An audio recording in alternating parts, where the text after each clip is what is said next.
Forse potremmo iniziare.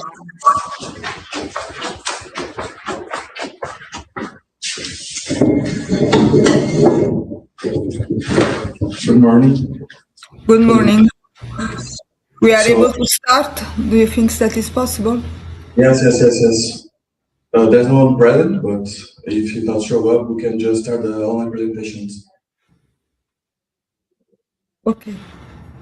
We start with the people that are online, and then perhaps it will be a participant in presence. Yeah. If they show up, I come here in the session and I talk to you, and we can make this presentation after. Okay. Good morning to everyone, and welcome to our workshop in this particular interesting conference that this year is in Portugal. Our session is named MITA, that means Multidimensional Evolutionary Evaluation for Transformative Approaches, and we have many different contributions that are related to the topic of evolutionary evaluation according to different topics. I give the floor to Maria Soma, that is co-chair with me, for the introduction of the first paper. We changed the order of the paper. We start with that of Julia, that is with us this morning. Really, thank you.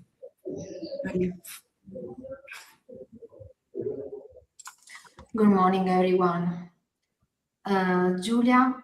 The paper of Julia is, the title of the paper is Beyond the Linear Impact, an online theory of change and a 6-level indicator system for evaluating cultural lead regeneration in left behind territory. This work is authored by Giulia Candeloro, Alessandro Crociata, and Professor Pierluigi Sacco. The paper proposed a non-linear approach for evaluating cultural lead regeneration process, introducing a 6-level indicator system capable of capturing the complex long-term impacts of cultural initiative in left behind territory. And Giulia, the floor is yours. Thank you. Thank you very much. I'm very happy to be here. I'm going to share my screen with the presentation.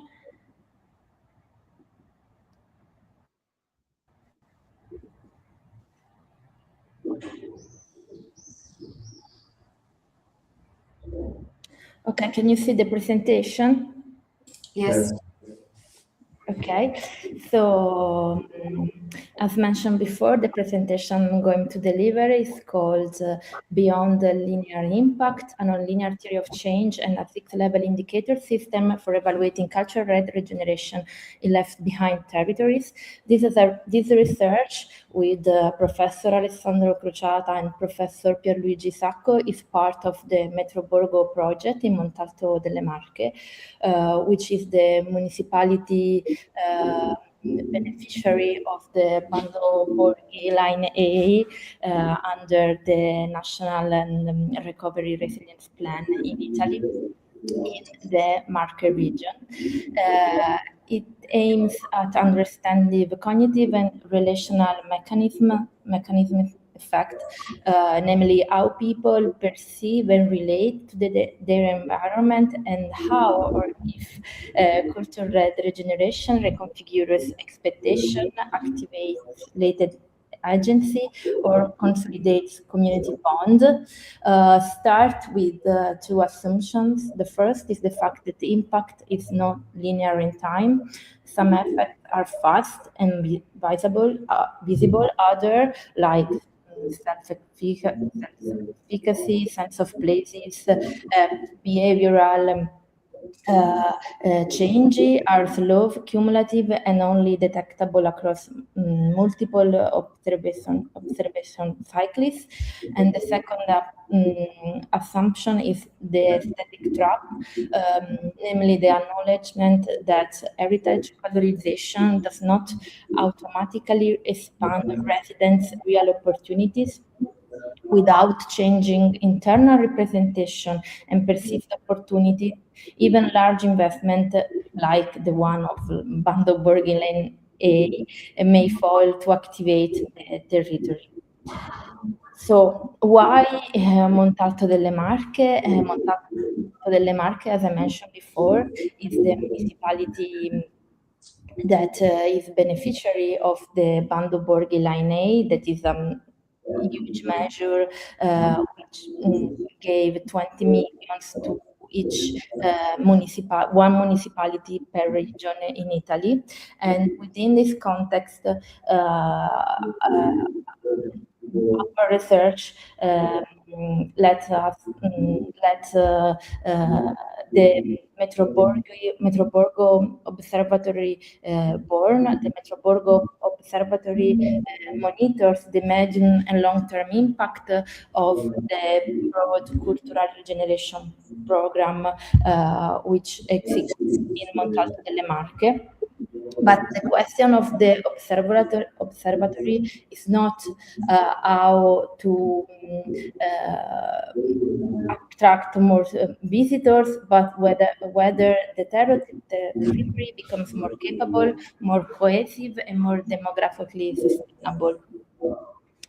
So the problem statement is, of course, the evaluation problem. We start with the acknowledgement of structural tensions, especially in huge measure. Funders need measurable, accountable outcomes.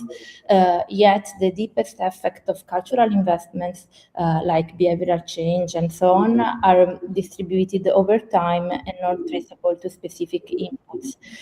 Even standard framework that usually are implemented in the measure, like the logical framework approach and its derivatives, assume a linear change, input, output, outcome, and impact. That is, of course, very important to understand the complexity of a system, but is blind to the intermediate cognitive and relational mechanism through which cultural intervention actually generate effects.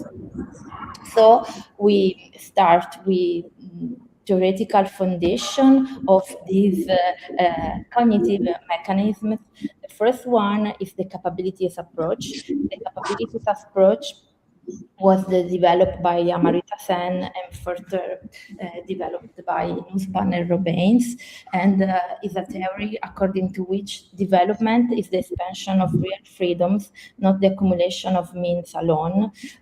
Inside the capabilities approach, there are an important distinction among resources that are means available, functionings that are what people actually manage to achieve, and capabilities that are the real opportunities to achieve functionings that depends on, of course, internal skills, but also depends on structural constraints, namely the environment in which people live and think and act. Applied to place-based development, it means that public investment should expand the condition under which local actors convert opportunities into choices and into action, or to say it in capabilities approach terms, convert resources into functionings.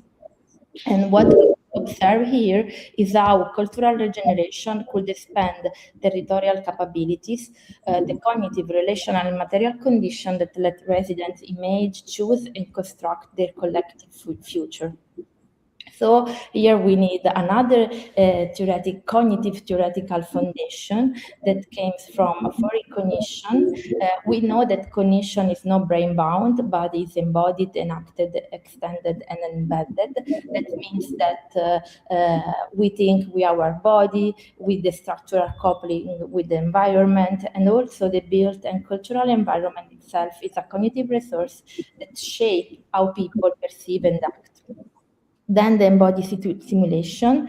We know that cultural experience mobilize motor, emotional, and sensory resonance, and predictive processing.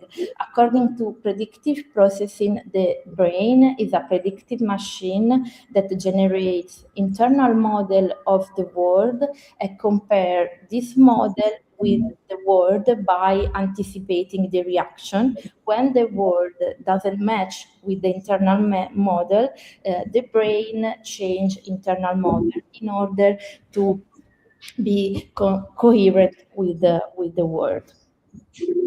Our hypothesis here is that a conversion factor, namely a factor that let a resources became a functionist, can be read as a set of priors that decide whether an opportunity yields a tractable action on one whose expected cost is low enough to be chosen over inaction.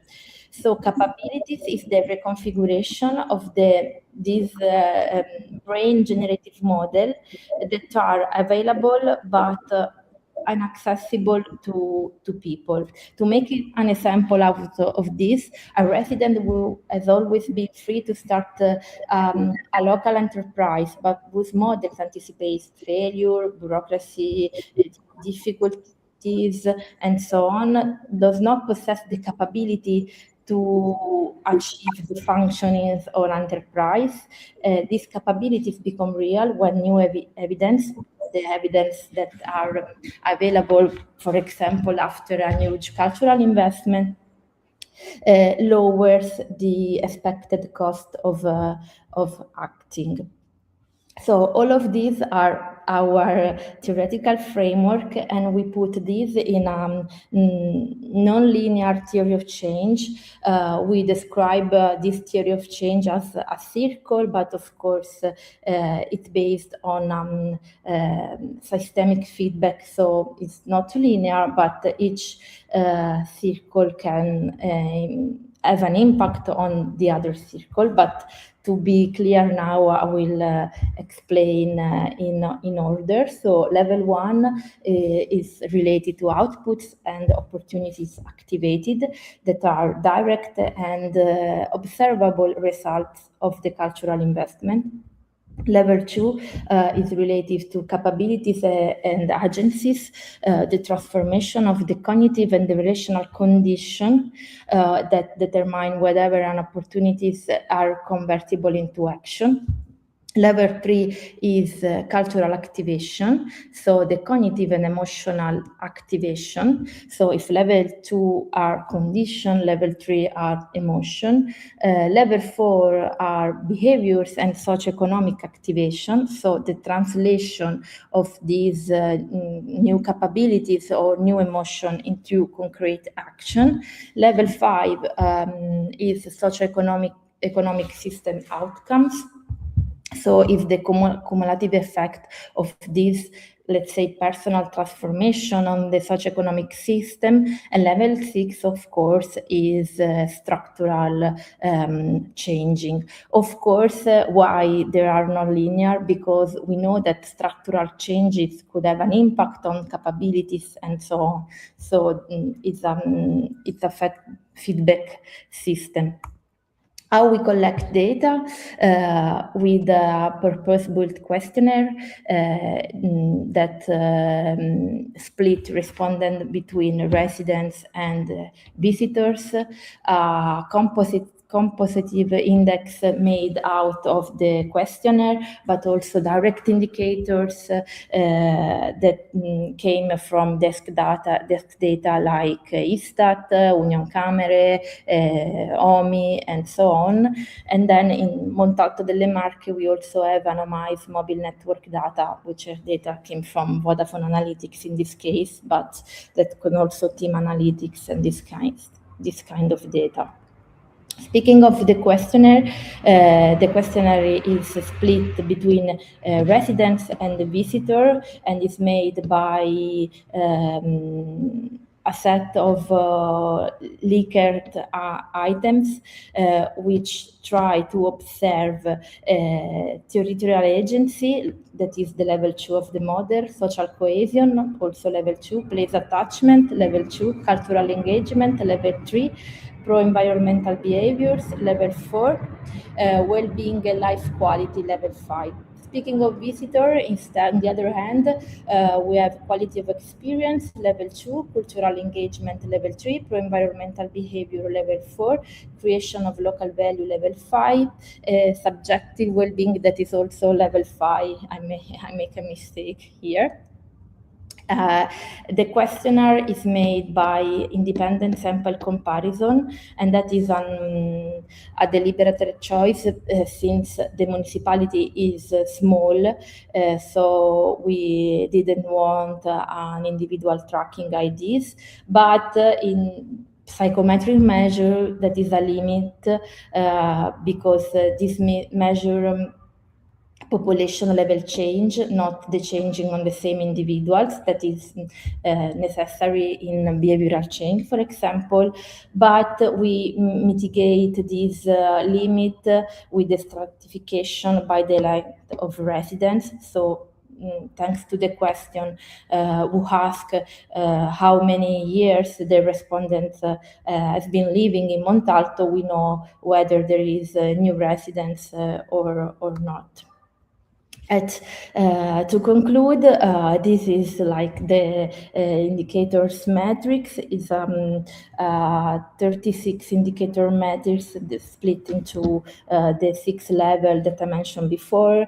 The first level are of course related to output, like new business established, and the source is, for example, business register, and the type of indicator is direct. The second is related to capabilities, for example, social cohesion, that it's a composite index that came from 3 questions of the questionnaires. And then level 3, that is cultural activation, also came for example, the questionnaire, cultural engagement. And it's a composite index came from 2 items. Then level 4 behavior, for example, local value creation, that also is the same logic. But we have also direct indicator like visitor expenditure, for example. Then level 5 is social economic system that is, for example, related to perceived well-being or perceived income change. And at the end, instead, level 6 is the real structural change that could be not perceived income, but, for example, populational trend that came from the ISTAT. So, of course, this is a new model we are still implementing it, so it needs to be modified and also present some kind of limitation that we need to address. The first limitation is of course, that we started now, so we are in the baseline phase, and of course, we made some hypotheses, but these hypotheses need to be tested also with the data in a grounded theory approach. So we expect that the data could confirm the hypothesis, but could also help us to reformulate new theoretical hypotheses. Of course, the questionnaire needs to be validate in psychometric validation. And these are the limitations. Next steps, of course, is to activate the monitoring of the level 6, the structural indication, to work on participatory testing, to make a simplified dashboard for the local administration, and to test cross, of course, level hypotheses with the data. And I'm finished. Thank you.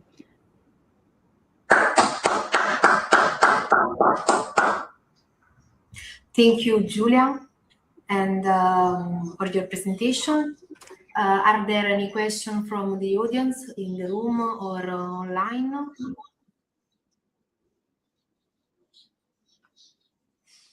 Nothing?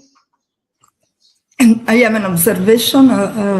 Really, thank you, Giulia, for your presentation, especially for your contribution about the methodological approach, because I think that your proposal is particularly interesting because overcome the limits of the linear process that is typical of the TOC approach, especially considering not only the circularity of the process, but the necessity to underline the different feedback that could be useful to explore, considering the different steps of the assessment of impact and also to the selection of specific indicators. Considering your implementation, do you think that could be useful to define not only the identification of some specific indicators, but also of some specific way to collect the data and then analyze the different information in order to synthesize the perception of different participants? That is a very crucial point. Yes, of course. Now we just speaking of data collection, we have the questionnaire and then text data relating on that source. But I think we also need that's a good idea, more precise wave and metrics on how to collect that data. Even because, of course, this is the first version, but we would like to make this toolkit available to the municipality, for instance, and so we need to simplify the way to which they could collect data, and that could be a next step, of course. Thank you. Okay, really, thank you. Any question?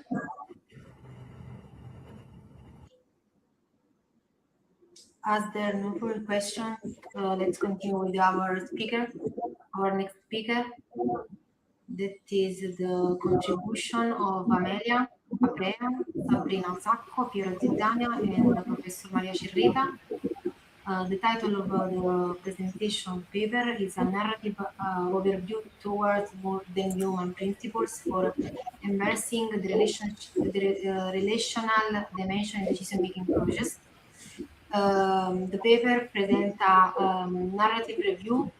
The authors explore how more than human principle can enrich decision making by the relational dimension between human ecosystem and territories.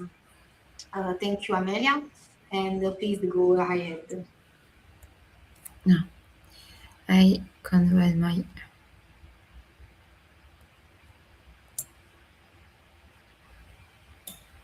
Okay. Good morning, everyone. My name is Amelia, and today I will present the paper.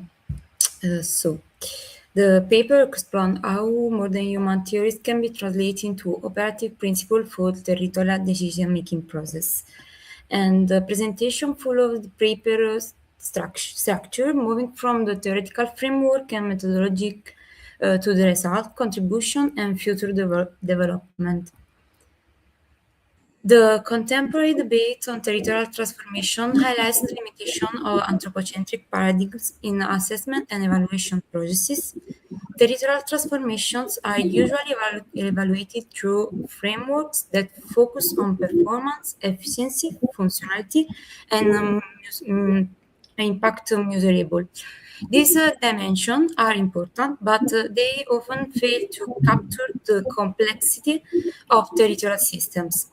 For this reason, the research focuses on the relational dimension and understood as the field of interaction between human and non-human entities.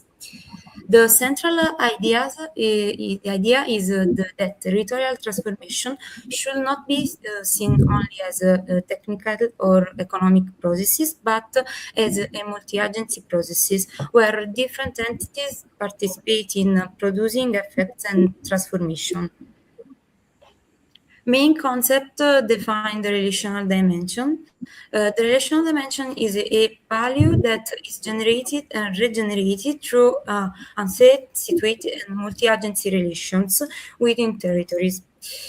Several theoretical references have defined this perspective, and together these concepts suggest that decision-making cannot be reduced to optimization. It must also consider relations, conflicts, dependence, and responsibilities. Let's focus on the recognition. Mertens introduced the recognition as a key element of transformative evaluation. Among the concepts that have emerged, the recognition is fundamental to moving in the direction of spatial justice. This means asking who or what is included in the decision-making process, who or what is excluded, what is made visible, and who bears the consequence of a decision. So recognition becomes a way to rethinking justice behind the human alone. The question is no longer only which human voices are included, but also which non-human signals, agencies, and responses are made visible within the process. The problem then is not simply to add non-human entities as the new stakeholders. The real challenge is to understand which ecological signals are allowed to count in territorial decision making. This means developing evaluation approaches capable of making these signals legible within structured decision making processes. So, at this point, adopting a multi-agency perspective means moving toward a more than human approach. In this research, more than human is understood as a perspective that rethinks reality as relation interdependent and shaped by multiple forms of agency. This approach criticizes the idea that humans are the only meaningful actors in the world. Instead, it recognizes that territory are co-produced by human and non-human entities. So this doesn't not mean giving human intentional to everything, but rather it means recognizes that many entities act affect, respond, and transform the condition of territorial life. So the modern human approach offers a theoretical basis for rethinking decision-making as a relational practice. This slide shows some of many main theoretical references used in this research. The slide presents the central shift proposed by the research. Traditional evaluation frameworks often treat evaluation as a process of measurement. They mainly assess performance, efficiency, and functional outcomes. In these frameworks, non-human entities are often treated as a resource, constraint, risks, or externalities. They become relevant only when they affect human goals. Adopting modern human perspective propose a different orientation. Evaluation as a relational practice. This means that evaluation should not only measure the predefined outcomes, it should also make visible the relational consequences generated by territorial transformations. Um, the methodological process starts from the research questions and proceed through several steps. First, an author-based corpus was selected, focusing on key authors in the modern human and post-human debates. Second, a keyword extraction phase was conducted, identifying recurrent terms and conceptual nuclei across the selected texts. Third, the research developed a comparative interpretation supported by ORM as an analytic tool to compare source and detect the conceptual convergence behind the different vocabularies. For the outputs were critically verified against the original text. Finally, the process led to an optional translation. The definition of operative relational principle for reformulating decision-making process from a modern human perspective. The important point is that these principles were not imposed from the beginning, but they emerged from the comparative reading of the corpus. To answer this question, the research adopts a narrative overview. Narrative overview is a critical narrative method and suited to mapping heterogeneous and evolving theoretical field where the goal is synthesis and interpretation rather than aggregation of quantitative evidence. In this case, the goal was to identify debates and convergence across the different authors and discipline.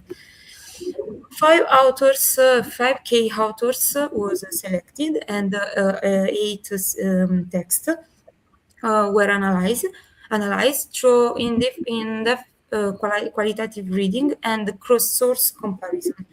The selection of authors was made for the following criteria.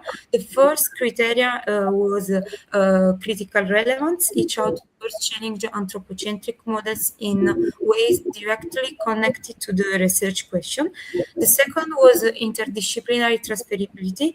Their concept can be applied across different fields, from philosophy to planning and evaluation.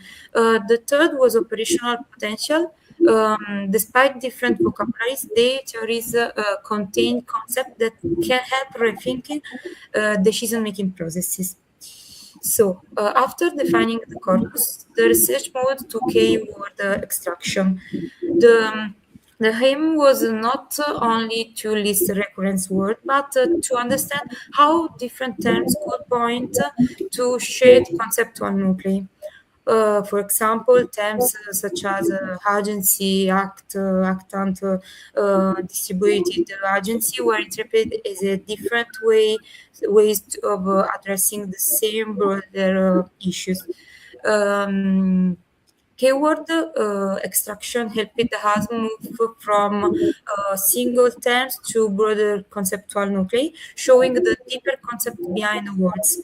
The first results of this process is the construction of an initial conceptual vocabulary. Through this interpretative process for recurring conceptual nuclei emerged: agency, subjectivity, mutual response, and responsibility. The next step was the comparative interpretation. Notebook LM was used here and used as an analytic support to organize recurrent definition and identify conceptual overlaps across the corpus. However, the interpretation did not really automatically on the tool. The outputs were critically verified against the original text, and interpretative responsibility remained with the authors. The purpose of this phase was to trace both convergences and tensions within each conceptual nucleus.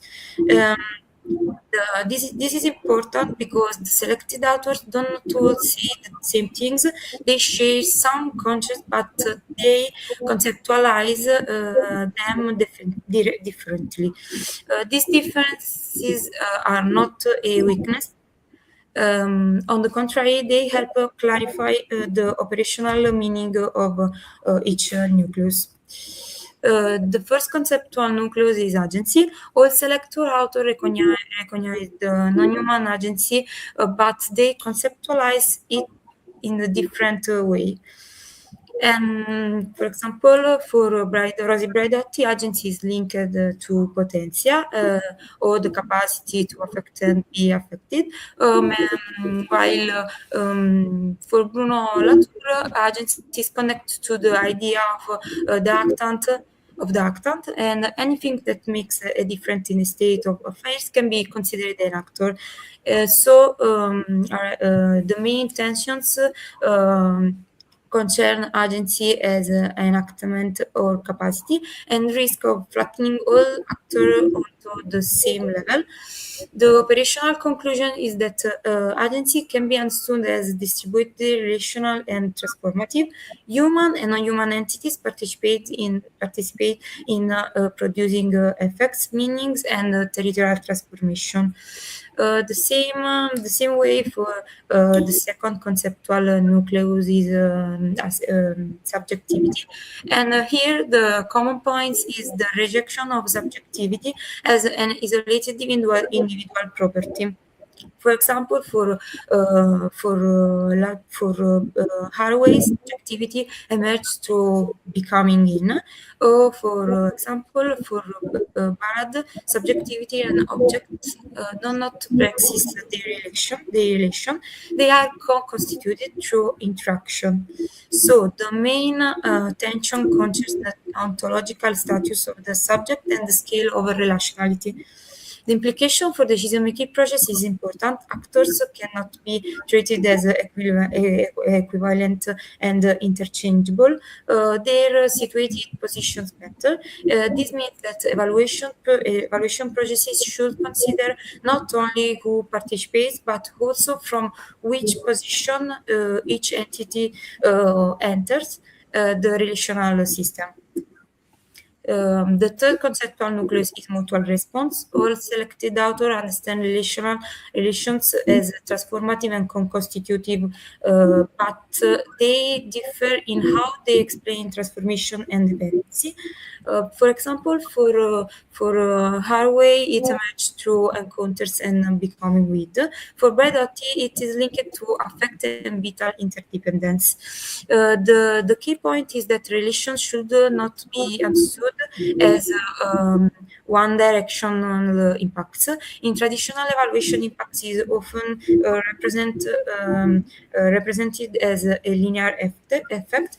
An action produces a consequence, but from a more than human perspective, relations are reciprocal. Human action transform non-human entities, but non-human response also transform human possibilities, choice, and responsibilities. So impact becomes an ongoing reciprocal process.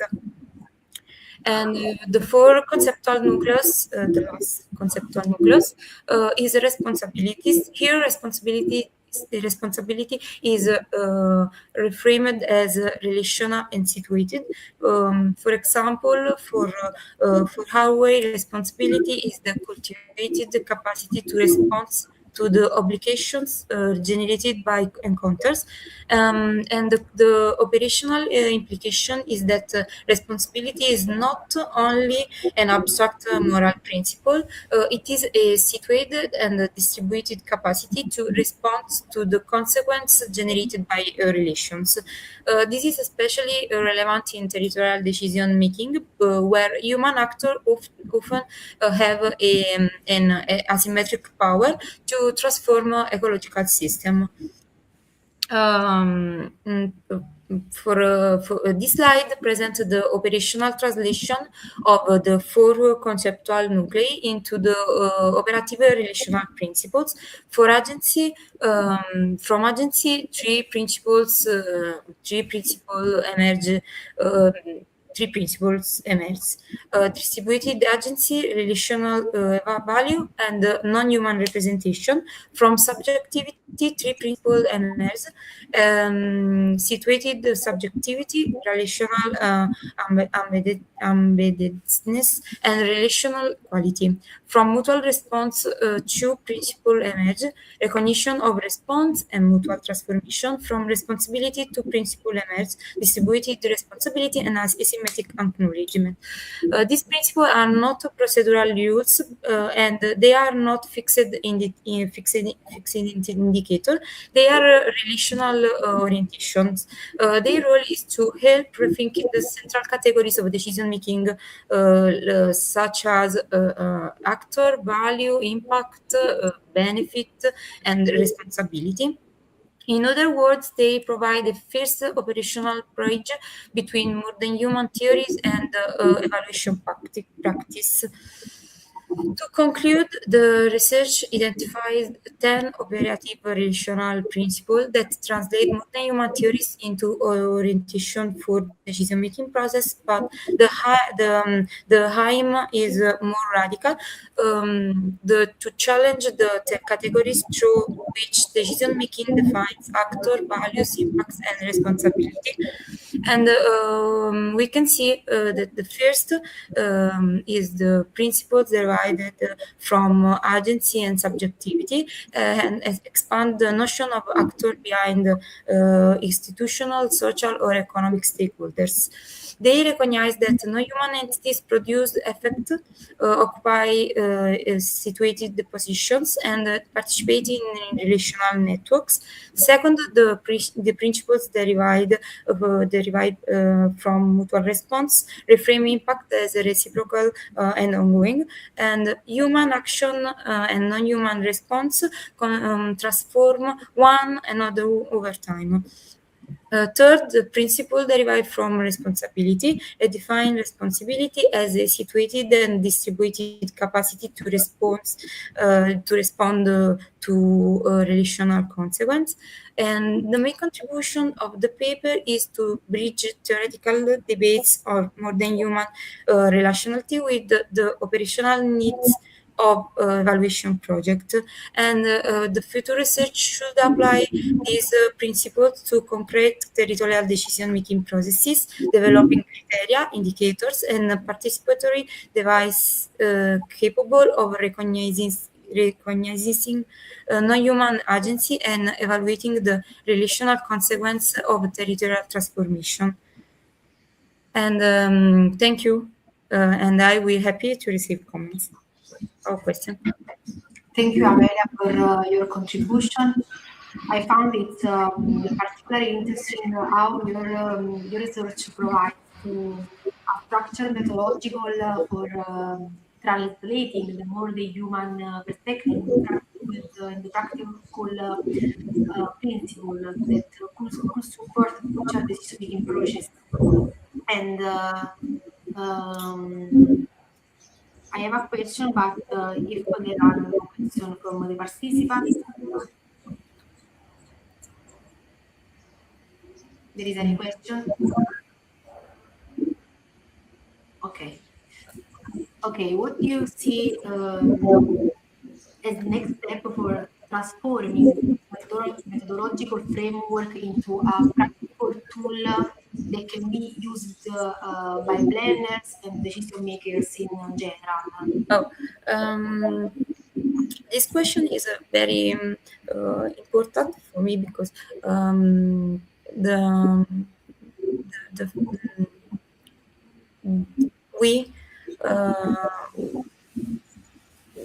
we think that the next step can be to translate the indicator of a decision making process from these principles, but we want to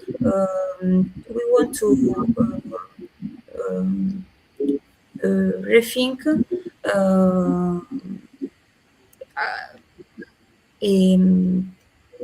I think I don't know how to explain you, but the next step is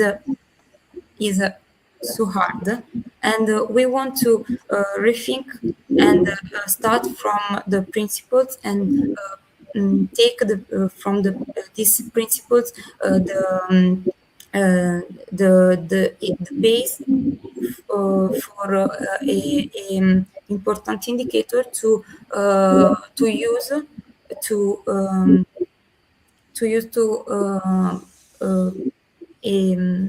to a decision making process. And I don't know if I Okay. I was wondering whether the next step may be the application of the framework to a real case study, for example. Yeah, I have applied. Yeah, I have applied in my thesis in March in Athena Lucana. Okay. This is a case study, and I applied my indicator, my criteria on a case study, and it worked, but everything is new, so we have to rethink and continue to apply in other case study this process, so we can put the base for a good for the new way to evaluate and make decision making process. Okay. Thank you, Amelia, for your presentation. And are there any questions from the audience?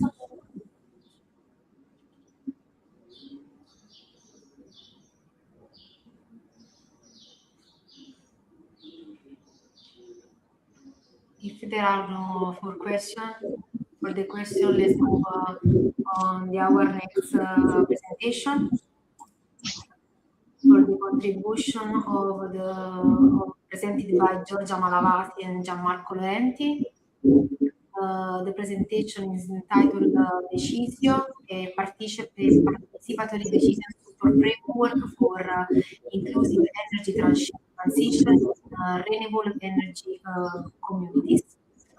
And the paper introduces Decisio, a participatory decision support framework designed to facilitate inclusive governance and stakeholder engagement within renewable energy communities. Please, when you're ready, Giorgia, share your screen.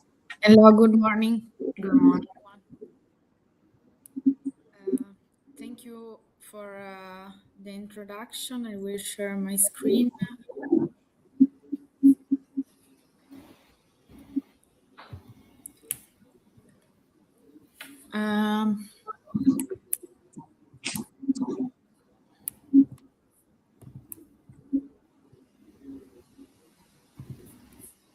Can you see my screen? Yes. Okay, thank you. Okay, So good morning, everyone. I want just to thank you, Professor Maria Berreta and Dr. Maria Somma for having me in this session. I am Giorgia Malavasi, and today I will present Decisio, that is a project that is just started. So it's a project that I have developed with Gianmarco Laurenti, and we are here also, I want to declare this, to gather a lot of suggestions for the development of this project that is new. So we started from a challenge that now is very present also in the context of Italy. So renewable energy communities have become one of the most promising instruments to accelerate energy transition, but it is important to remember that the challenge for this kind of communities is no longer only technological, but energy communities need to govern and also to share resources and also to distribute benefits that are generated from economic benefits that are generated from the renewable energy.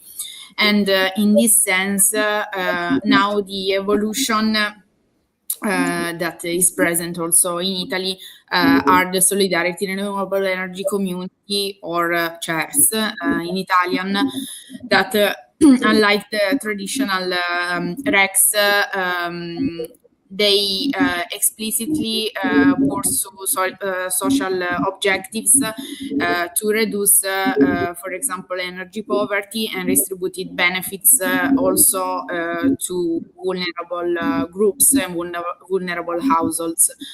So the governance in this case is most important than the energy production itself. So starting from this context, this motivation, this observation motivate our research. So we wanted to investigate renewable energy communities as a very complex system, and also to understand how the resource allocation mechanism is organized for these particular elements. For example, to understand if there are implicit or fragmented criteria in the resource allocation system, and also our goal is to analyze better the third sector, because third sector organization often managing these are managing these communities, and they have to balance economic sustainability with the social inclusion and also territorial equity. So starting from this context, the research also wants to integrate the economic evaluation and the participatory governance to create an operational decision support tool to support the third sector. So Decisio is, as I said, a very new project. It is we want to, the complete name Decisio stands for Decisioni condivise per l'inclusione sociale e l'innovazione oltre i progetti energetici, and this is a particular project because it was born under internal call of Politecnico di Torino that was specific for a social impact project, and it's supported by Politecnico di Torino and Fondazione CRT. And with the Decisio, we wanted to create a participatory decision support framework to rethink decision making, not just as a top-down project, but a top-down action, but as a collective, transparent, and reflective project. And the project was developed with the Foundation Energie di Comunità, that is a third sector organization which coordinates several configurations, several RECs in the metropolitan area of Turin. And now the Fondazione wants to solve a real problem, that is how to allocate some funds among the different configurations or to create social impact projects for the users. So Decisio was created to solve this problem. So it's a combination of different approaches, such as the multi-criteria evaluation to translate preferences into comparable assessment, participatory co-design, because we are developing some workshops, and also we are trying to actively interact with the stakeholders and with the participants to understand what are the needs from the users, and also theory of change, because there is a very strong part related to the evaluation of the impacts, also not only just to understand the outputs of the project, but also to understand how the framework helps to create a real impact among these communities. So we have created a formalized decision support model. We are trying to create it because we are at the first month of the project.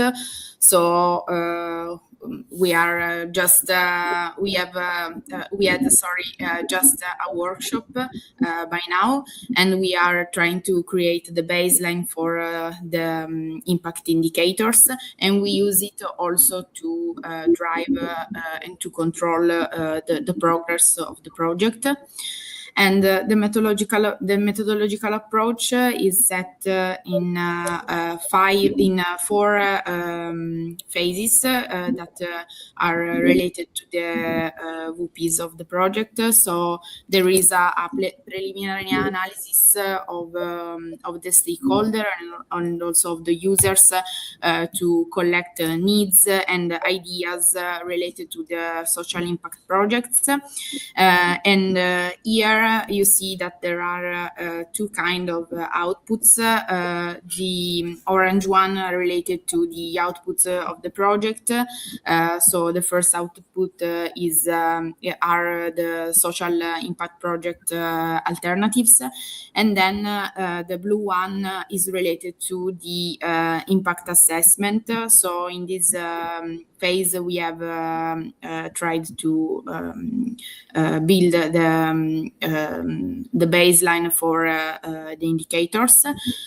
Then in the second VP, we move to a co-design phase where stakeholders jointly define the evaluation criteria and also construct the monitoring dashboard. And then in VP3, there is the co-evaluation process. So we also trying to monitor and to calculate the trade-off for the impact.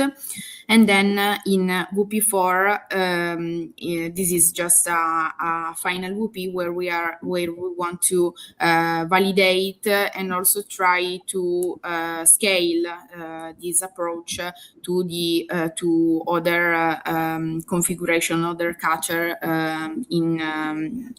that are related to the Fondazione Energie di Comunità. So by now we are between WP1 and 2. And in March, we had our first workshop where 3 different ideas for social impact project to contrast energy poverty were developed. So this was a very interesting workshop, and now we are trying to structure also these alternatives to understand better what kind of impact they can generate. And then we have developed as the output for the evaluation of the impact, we have created a questionnaire with to assess the energy poverty level of the community in Piossasco, and also to trying to understand if the community is involved in local initiatives and also in territorial development processes developed, for example, by the municipalities, and also the willingness to participate and to be involved in the decision of the Fondazione, in the future decision of the Fondazione. Then, as a final result, we have created 3 different indicators for the impact assessment that will be also included in the evaluation framework to assess the different alternatives.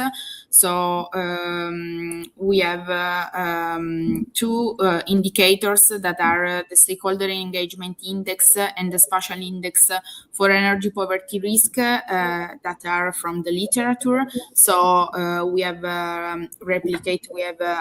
used these indicators from the literature to support also the analysis of the different data that we had gathered. And then the redistributive energy governance index REGO was created in Decisio as a new indicators to assess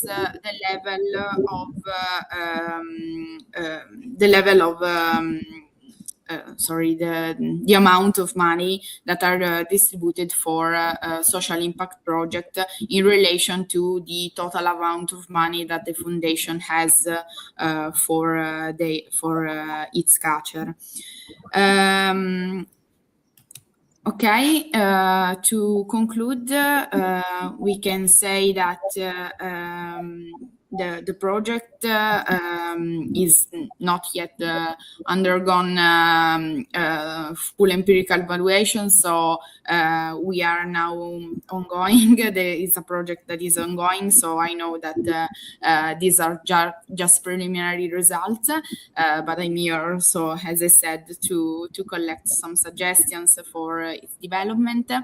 And also, I can say that maybe in the next X, I can present you some new results of this project.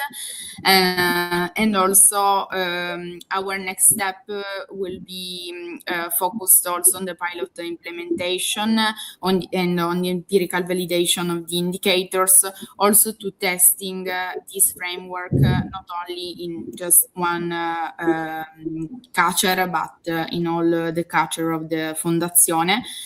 And I think that it can be said that the decision making should not be viewed simply as a technical activity, but as a governance process capable of promoting equity, transparency, and territorial justice throughout the energy transition.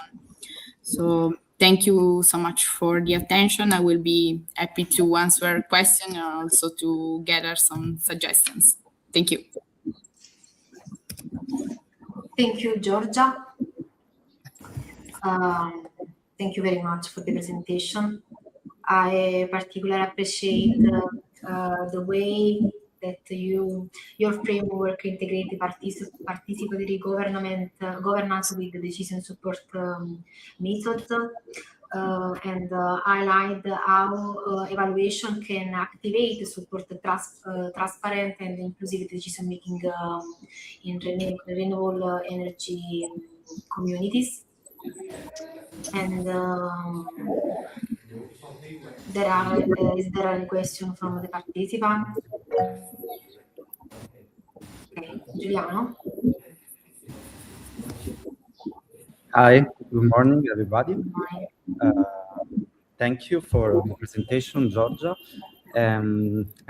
Just a curiosity about this project that I think that is very interesting in terms to try to capture the social impact of the alternative energy solutions. And I was figuring out, I was wondering if you have yet figured out which type of multi-criteria approach could be useful to compare the performance index that you mentioned in your presentation with the social compromise solution, and in order to make the differences among the preferences of a society, of a community according to the impact performance of the indicators you mentioned in your presentation. Thank you. Yes, thank you for the questions and also for the comment. Yes, we have already decided how to apply, what approach we want to apply for the multi-criteria evaluation, and considering also the complexity of the governance system of the foundation. So we have the foundation that has its directive. Then we have some head of the culture that are in charge also to understand and to communicate the needs to the directive of the foundation. And then we have users.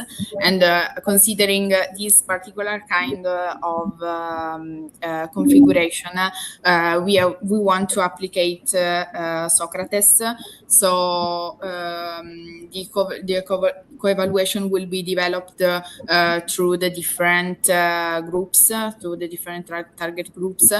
And now we are trying to design the criteria with the directive of the foundation to better align with the objective of this particular institution. Thank you very much. I think it's a good choice to use Socrates to compare these different perspectives. But I would suggest also to, if there is time for the project and according to your deadlines, also to try to compare the solution that came back from Socrates, that derived from Socrates, with the other outranking methods like that it could be interesting to analyze how the results change and make a sort of sensitivity analysis in order to introduce new criteria and compare the different solutions with the two methods. It could be a possibility. Thank you very much for your intervention. Thank you. Thank you, Giuliano, for your question. And thank you, Giorgia, for your answer. Thank you. While we wait to see if there are any questions from the audience, I would like to ask one question. Do you think that the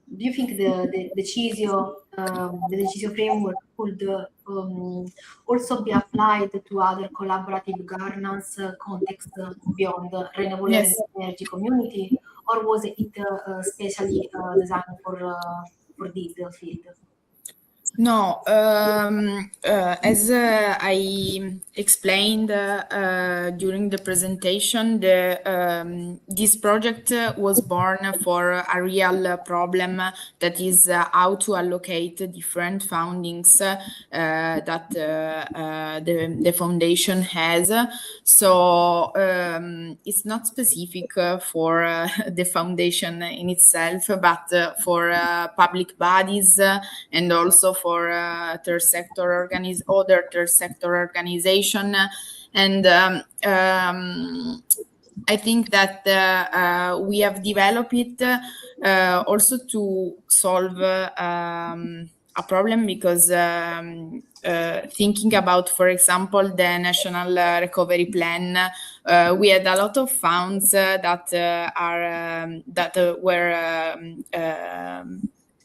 were gave to the communities, and it is important to manage correctly these funds to targeted needs of the population. And this is the reason, I think that this is the main reason for developing a project like the CICCSA. Thank you, Giorgia. Thank you. There are any questions from the audience?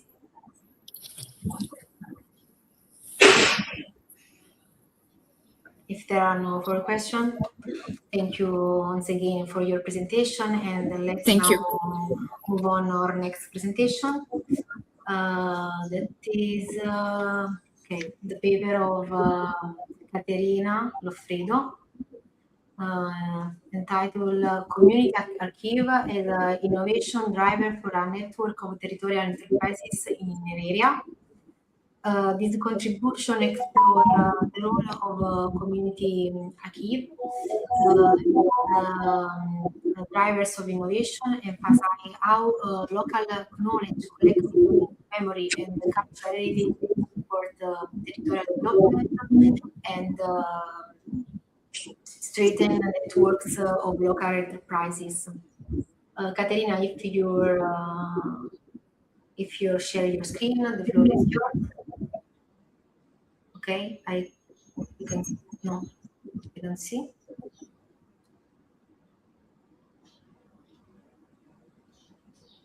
Okay, just one minute. Oh, yes.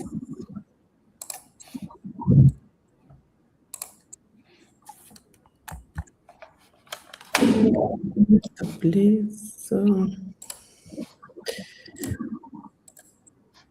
Okay, it's okay. Good morning, everyone.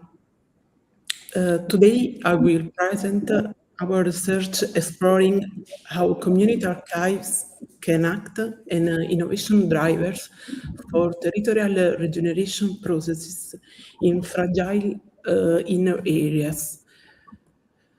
I will begin with the theoretical framework and the research context, then introduce the case study and the research question. After presenting the methodological framework, I will discuss the research activities, the main results, and the conclusion. Our theoretical framework is built on two complementary pillars. The first is a values-based approach, where territorial development is understood through complex cultural and relation values. The second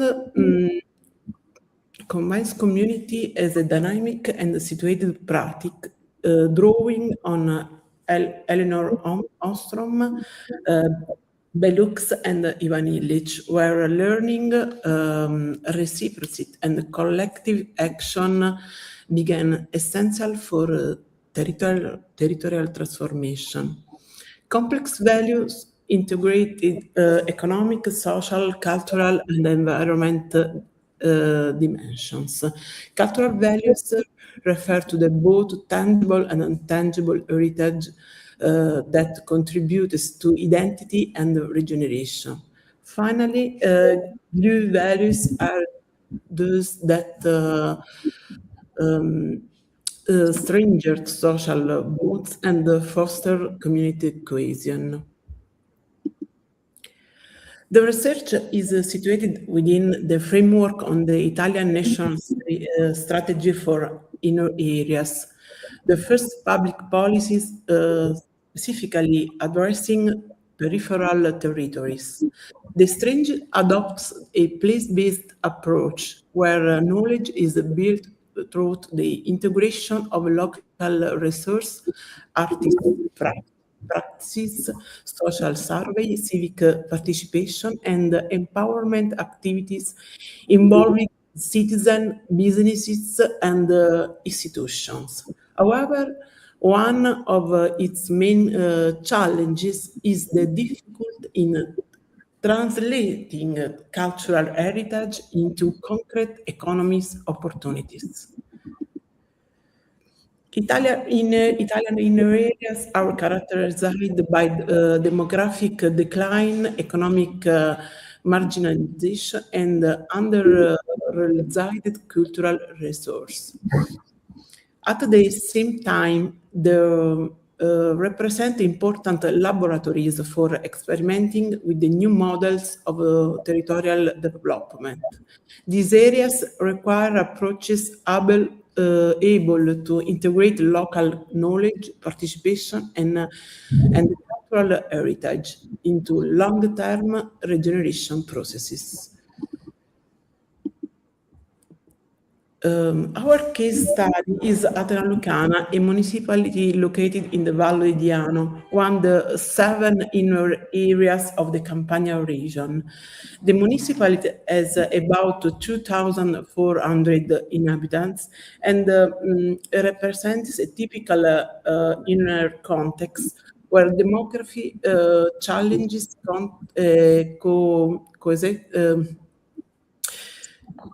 coexist with a rich cultural and environmental heritage.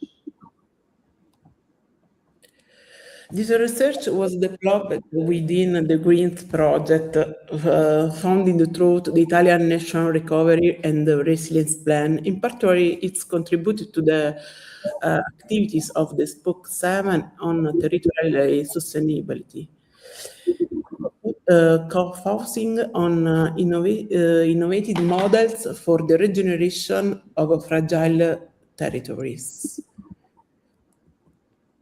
The Department of Architecture at the University of Naples, under the scientific coordination of Professor Maria Cerreta, supports Archivio Atena, the community archive of the municipality of Atena Lucana, through the collaboration agreement. The project was born with the aim of collecting local cultural heritage, both tangible and intangible.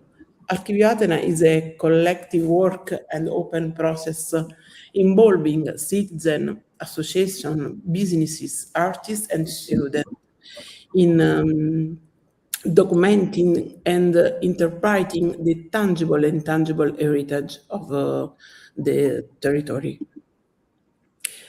The community archive promotes the protection of cultural heritage and enhancement of cultural landscape through the exploration and documentation activities.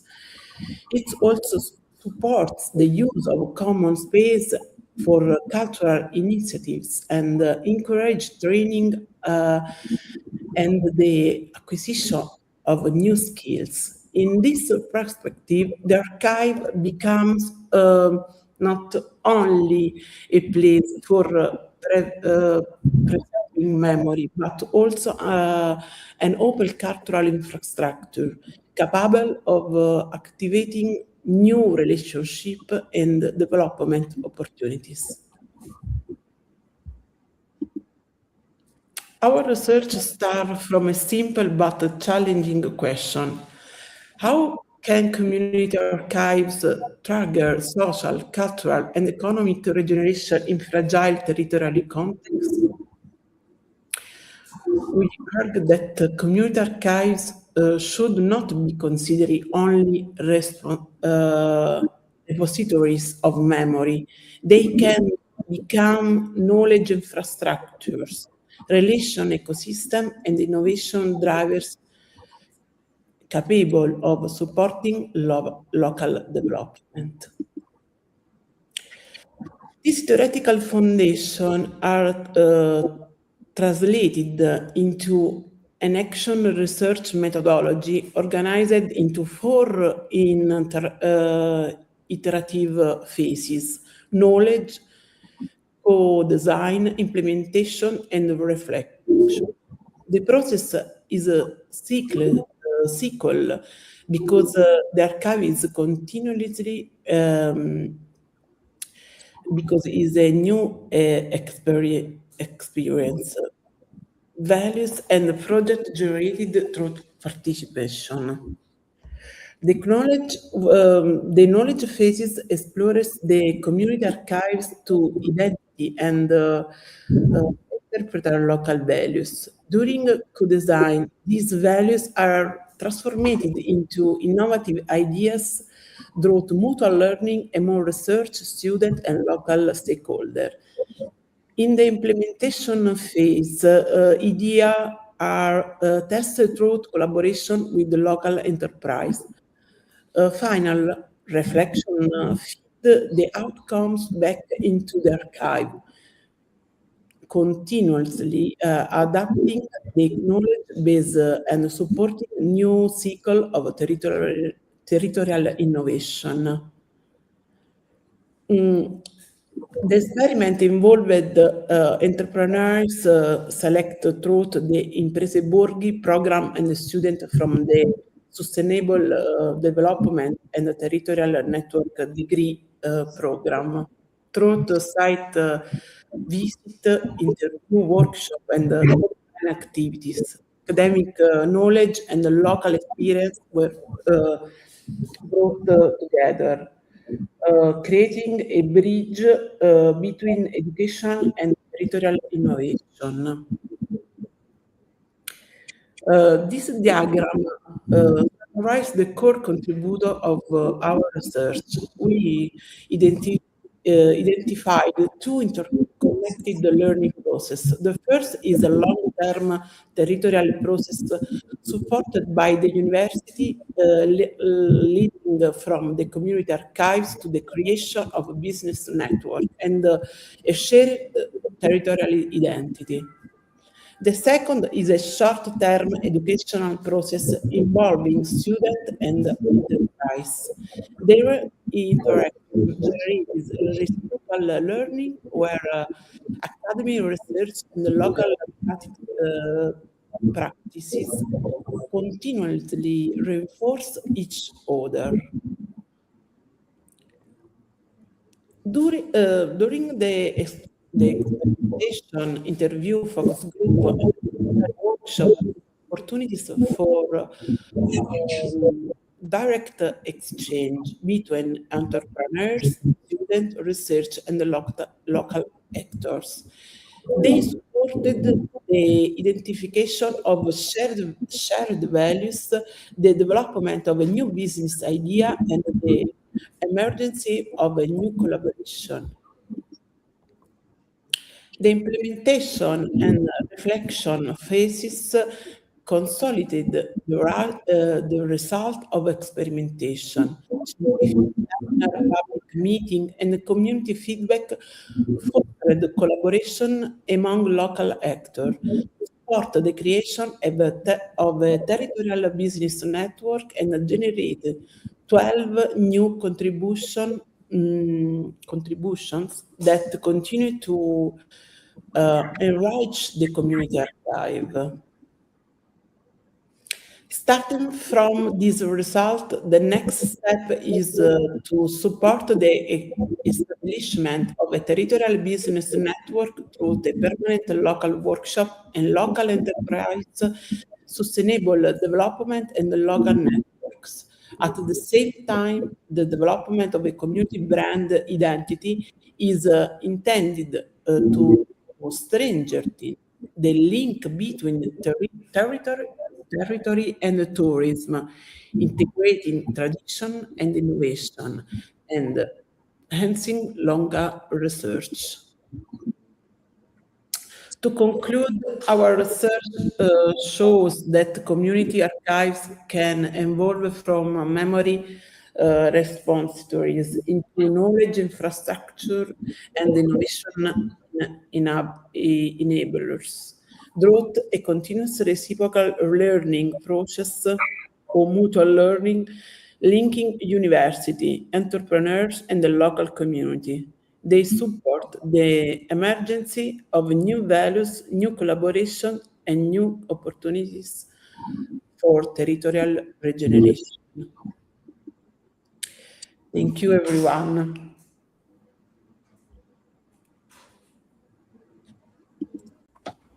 Thank you, Caterina, for your presentation. I found it particularly interesting how can your work highlight the role of community archive not only as a repository of memory but also as drivers of innovation and the local development through the collaboration between communities, universities, businesses, and I thank you. If there are any questions for the online audience,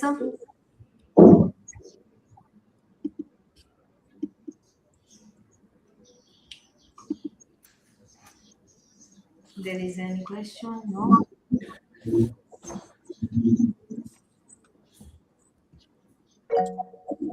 Okay. I have a question. Okay. Do you think that the role of local stakeholders is the key element for successfully transferring the framework to the other territory? Giulia, sorry, Giulia. Okay, Giulia. No, I will go afterwards if I may, because it's just an observation, not really a question. So. Don't worry. Okay. No, I find it very interesting. As I mentioned, I don't have a real question, but because you were explaining we were talking about a business network. And do you think things like in rural areas, in urban areas, start burning a new business network, but also formalize the business network, maybe community-based, cooperative business network, and so on? Do you think when you are talking about this business network based on these shared values, based on archives, could be also became something maybe recognized by the law, like the network contract and so on, so something that will start doing enterprises as well, or just I don't understand this passage, or just a not formalized network that will continue afterwards. Okay. Now, networks is just formalized. Posso provare a risponderti in italiano? For me, forse problem. Non ci sono stranieri collegati e nemmeno in aula purtroppo, quindi se Caterina preferisce per girare un problema potrei rispondere in italiano. But it's just a curiosity, no? Just... Sì. Non so se Giulia vuole riformulare. Non so di aver non ho capito, però se vuoi ripetermi la domanda per me va bene. In italiano? Scusa. Sì, no, vado in italiano. Dicevo che appunto è molto interessante questo lavoro, complimenti, e mi affascina molto appunto diciamo, il trasferimento da un archivio inteso come appunto patrimonio vivo nella dimensione anche imprenditoriale, e dicevo che appunto specialmente nelle aree interne stanno nascendo tanti network di impresa che sono formalizzati in contratti di rete, che poi a loro volta iniziano a fare impresa. Quindi mi chiedevo se in questo lavoro, che comunque parte su base patrimoniale, no? Immateriale, quando parli di network di impresa intendi solo delle relazioni diciamo non formalizzate che poi sostengono, necessarie chiaramente, che poi sostengono, no, le economie dei paesi, oppure diciamo si ragiona anche su formalizzare un contratto di rete che poi a sua volta possa andare avanti anche in autonomia? Sì, chiarissimo, grazie per la domanda.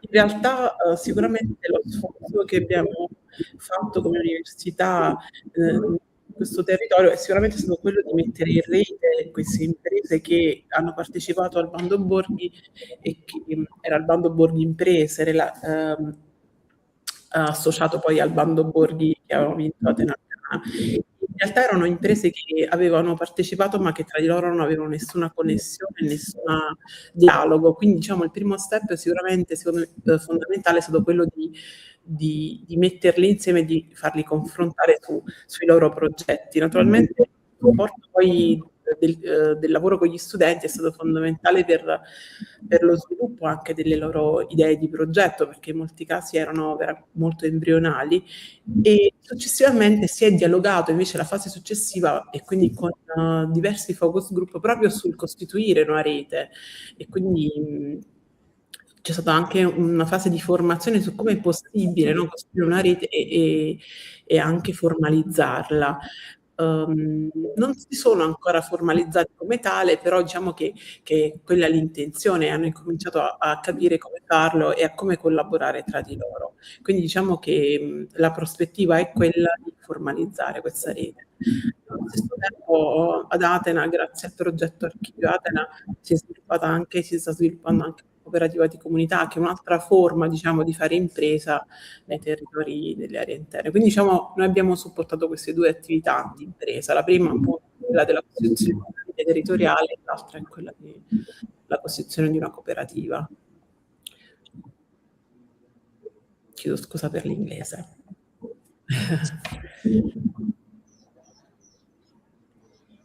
Grazie Caterina per la risposta. Spero, Giulia, di averti in qualche modo risposto. Okay.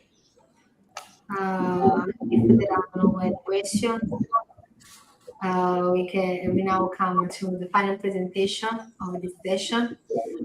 It is the paper of Benedetta Greco, Sabrina Sacco, Professor Daniele Cannatella, and Professor Maria Cerquita. The title of the paper is Towards a more than human assessment of marginal landscape through the life of work value. And the author investigates how marginal landscape can be assessed through a more than the human perspective, adopting the life framework value to better recognize ecological, relational, and cultural dimension alongside the traditional form of value. I'm pleased to invite Professor Maria Teresa to deliver the presentation. Okay. Thank you, Maria. I shared my screen. I hope that it's possible to see it. Yes. Yes. Okay. I start with the summary of this research, that is also the work of the PhD thesis of Benedetta Greco in collaboration with her supervisor and co-tutor. We start from the theoretical background, some research questions, also the conceptual framework that is elaborated considering more than human principle, but also life framework of values, the proposed methodology, and some result and conclusion. We start from the idea that some peripheral areas that are also defined as a marginal area could be a sort of specific context able to explore not only the ecological richness, but also the territorial vulnerability. This means also that the idea of marginal could be explored considering the anthropogenic point of view, but also that is necessary to identify new perspective overcoming the anthropocentric point. This means also that we need to understand how to assess the values that could be related to marginal and peripheral areas, also considering the different aspects, especially ecosystem services, nature, community process that could be related to ecological point of view, and also the anthropocentric point of view that in many cases could be a limit or a boundary. In these different realities have been explored, but some experience had been proposed also during a PNRR project, that is the Greens framework, in which different realities of inner areas have been explored in order to have a definition of vulnerability according to the fragility of the territory. And this means also that some related theoretical background are explored considering the hegemony of anthropocentrism, and also the need to explore how it could be overcome, considering the natural environment and the natural capital. This means also that many different examples of the recent literature are related to the concept of environmental humanities and also post-humanities. Also considering the need to identify how the perspective could be open to a different reflection. Starting from this, the objective is how it's possible to make visible the human and non-human networks of coexistence, especially in the marginal landscape, and also to identify how the more than human perspective and the life framework of values could be combining the framework able to identify a new landscape assessment framework, where it's possible to select some spatial criteria, but also some implemented, situated territorial making. In this perspective, the conceptual framework identify how it's possible to integrate life framework of values and more than human framework in order to overcome the anthropogenic perspective and also to explore the more than human landscape assessment framework. This means also to identify that landscape is conceived as an ecosystems, but also a human ecosystems in which human and human agencies can interplay. This means also that the research question is how landscape could be assessed, not only considering the technical point of view, but also identify which kind of assessment method and tools could be able to explore the opportunity of a different relationship, more human and non-human. This means also a theoretical foundation that could be perhaps based on a relational obligation that are able to also to generate a new kind of relationship that could be explored and assessed. In this, the conceptual framework explored more the human principle, considering the actual network theory, but also the flat ontology and symbiotic biologies, also considering the point of view of some relevant experts that are especially Haraway, Van Dorm, and Park de la Bella Casa, that define some different point of view, especially considering the need to identify how relationship approach could be a relevant issue. Also, exploring the more than human principles is interesting to identify in which way could be reinterpreted the spatial assessment, especially considering a new assessment criteria. And this means also that we consider, according to ontological principles, relationality, distributed agencies, but also cohabitation, co-construction, and co-evolution as part of the landscape process, and also the non-human temporality, because time has a crucial role. This means also that we consider some ethical principles, care and kinship and responsibility, and also epistemological principles that could be able to identify how different kind of value, especially relational and intrinsic, could be relevant. Starting from this, the life framework of values is another relevant concept in which it's particularly interesting to underline how non-human legible and political could be legible and political recognizable, and also in which way the different kind of perspective could be useful to understand instrumental value, but also to generate relational and intrinsic value. And this means also to consider living from the world, living in the world, living with the world, and living as the world. In this perspective, the methodology defines a sort of methodological framework able to identify how it's possible to give a new interpretation to the more than human, considering the need to deconstruct the logical grammatical structure able to identify the natural community for people, especially considering the role of human. So we identify three main phases. One of identification of the critical assumption, the second related to more than human lens used to redefine relationship, and three, define in which way it's possible to anchor the life framework of values in a new epistemological methodology. This means also that we selected 10 relevant points, one that is related to material, 4 non-material, and 5 that are regulatory. This means also to identify an analytical process able to define a clear identification of the concept, but also select a critical assumption, redefine the more than human approach, but also include the more than human principles, and then describe the life framework of values as opportunity for the exploration of emerging values dimension. In this interaction, the critical and applied analysis identify the different nature community for people, considering for each different criteria, definition and critical assumption, but also the critical assumption overview, the redefinition of more than human approach, and also the principle that could be related, and also in which way the life framework of value could be explored. This kind of elaboration has been tested the different criteria in order to have a sort of methodological framework useful to support the selection of criteria and evaluation process.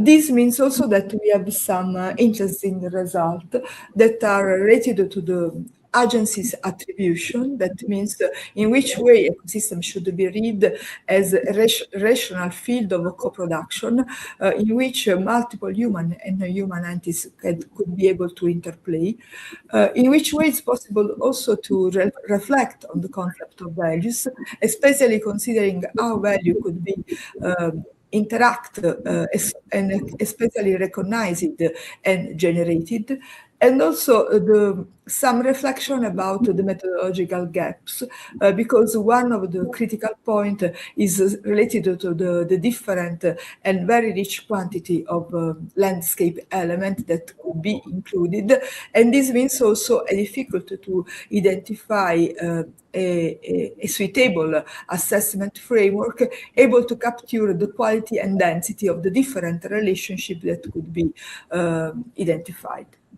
According to this, the next steps will be also to identify the the opportunity not only to describe the different criteria, but also to implement the life framework of values in some specific case study that we explored at the beginning of the research, in order to understand not only in which way it's possible to describe in spatial terms the opportunity to overcome the gaps, also to having a sort of mapping of values able to describe the opportunity to interact human and a more than human relationship, and also to include the dimension of ecology and the dimension of design as perspective according to identify the natural point of view and the cultural point of view in order to explore the opportunity to identify not only an interaction, but also the coexistence and a capacity to generate new values. According to this, the idea is also to reflect on two levels of the approach.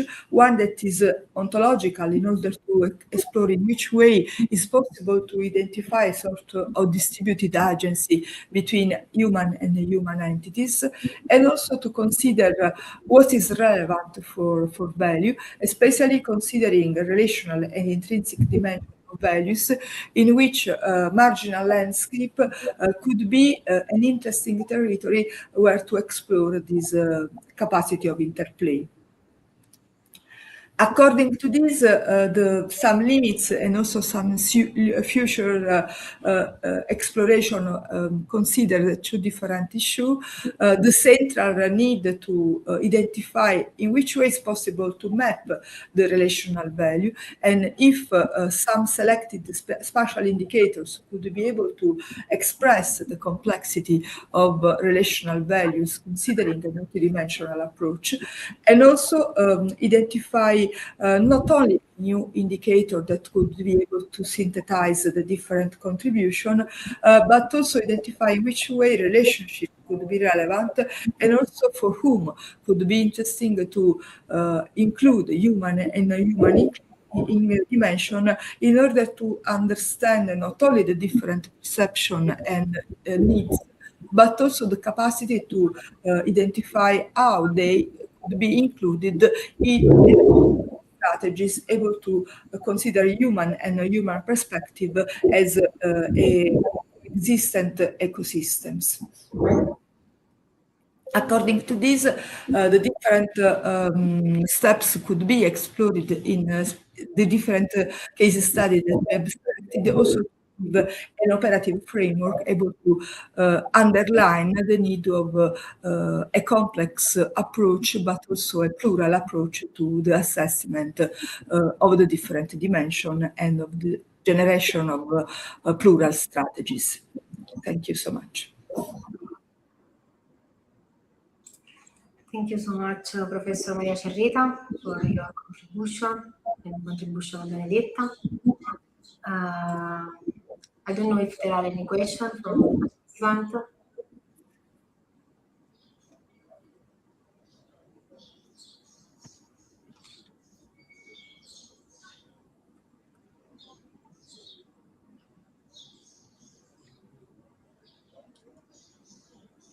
There is no question.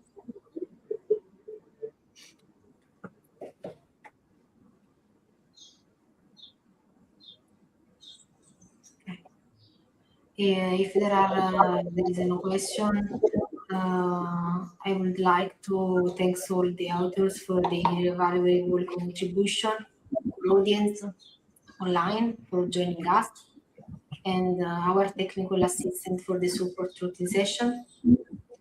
It has been a pleasure serving a chair with Professor Maria Cerreta together with Professor Maria Cerreta, and there are no discussion for this session. We enjoy the rest of the conference, and for the next year for ICCSA. And I don't know if Professor Maria Cerreta asked any consideration. Yes, thank you, Maria, and thank you also for this very interesting session. I think that this workshop has been underlined by a common issue that is related to how it's possible to generate new values according to a perspective that involve different kind of communities, especially considering the need to identify assessment not only as a result, but especially as a mutual learning process, able to improve the quality of the process, but also to improve the need to engage a different kind of perspective in order to have a plural approach to evaluation. So I am particularly satisfied with the different contribution. I really thank you, each one of you, for your active participation. Really, thank you. Thank you so much. Thank you. Thank you. Thank you all. See you the next year. Bye bye. Bye. With big pleasure. It's a real pleasure to have you with you. Hi. Bye bye. Bye.